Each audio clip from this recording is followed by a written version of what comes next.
by President from Federation of Pakistan Chamber of Commerce and Industry, Atif Imran Sheikh Saab, our Group Leader National Group Mia Javed Saab, President Faisalabad Chamber Rehan Naseem Bharala, my colleagues from Federation of Pakistan Chamber of Commerce and Industry, Zakir Jas Saab, Tariq Jatoon Saab, Kareem Ismaili Saab, and all the business leaders from Faisalabad and from other parts of Pakistan which are with us today. Assalamu alaikum ji and very good afternoon ji. So अभी जैसे कि रेहान साहब ने इसकी opening की और we have been talking about a very important issue that now Pakistan need to be divided in governance way in different provinces. This is the need of the time.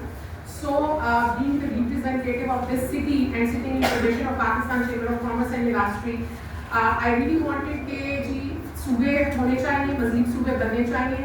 If we look toward the model of Islam, तो जहाँ पर जो है वो मिसाक़ Medina शुरू हुआ था नबी पाक सल्लल्लाहु अलैहि वसल्लम के पास से, और उसके बाद हज़रत उमर ने उसकी जो लीड ली थी कि कूफा, बसरा, डिफरेंट जो छोटी छोटी इजिप्ट सारी रियासतें कायम की गई थी.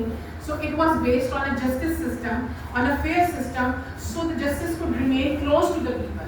So it is very important and it is already available in Islam 1500 centuries ago.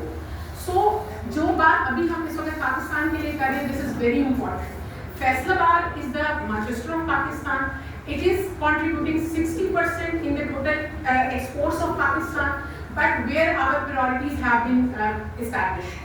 जब हम फेडरेशन में भी बैठते हैं, मुझे याद है जब IPPs का इशू हुआ तो मीडिया ने मुझसे सवाल किया कि आप तो खातून हैं तो आप वुमेन पे क्यों नहीं बात कर रही हैं, आप एक्टिंग प्रेसिडेंट के तौर पे IPPs पे क्यों बात कर रही हैं.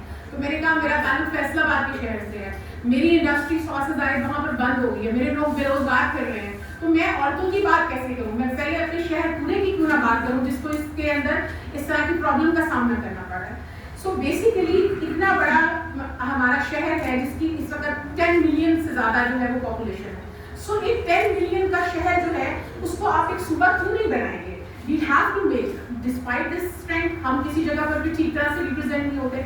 We are the only city in Pakistan जहाँ पर 3 हमारे जो है वो एक्सपोर्ट जोन्स चल रहे हैं, बट हम तो किसी जगह पर रिफ्लेक्ट नहीं होते बिकॉज हमारे वो इकोनॉमिक जोन भी ठीक तरह से काम नहीं करते. बिकॉज हर काम के लिए हमें लाहौर जाना पड़ता है, इस्लामाबाद जाना पड़ता है. आज तक हमें ये पता ही नहीं चल सका कि कौन सा काम हम फेडरल से कराएंगे और कौन सा हम प्रोविंशियल गवर्नमेंट से काम कराएंगे. सो वी वांटेड कि फैसलाबाद जो है वो प्रोविंस बने. हमारी इतनी स्ट्रेंथ है, हमारी इतनी टेक्सटाइल एक्सपोर्ट है. We are facing a lot of problem, not only in infrastructure, we are facing problem in governance, we are facing problem because of policy lags, we are facing problem in healthcare. हमारे शहर के अंदर हमारा जो है वो airport ठीक तरह से नहीं है, हमारे पास कोई सही हॉस्पिटल नहीं है. सो कहाँ पे हमें बात करनी है, कभी हम लाहौर जाएं और कभी हम इस्लामाबाद जाएं, हमें गवर्नेंस दें, हम देखें, हम अपने शहर के मसाइल को हल करें.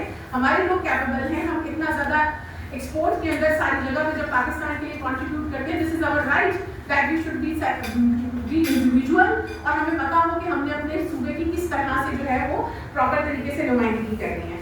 So I would again saying that for better governance, for economic growth, for social justice, for education and skill, it's not about Faisalabad, but it's about strengthening of Pakistan.